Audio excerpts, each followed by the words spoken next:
Гэта самая тройка прызёраў чэмпіянату Беларусі у нас не змяняецца. І Нёман не забівае чацвёртую ў гэтай атацы. Магчыма, зноў жа будуць капіць удачу. Удар па варотах. Мінскія абаронцы ратуюць раз, але не ратуюць два. І гэта 4-0.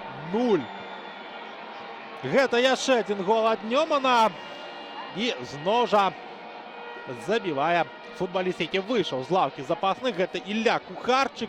Менавіта яго дабіванне стала для Нёмана шчаслівым.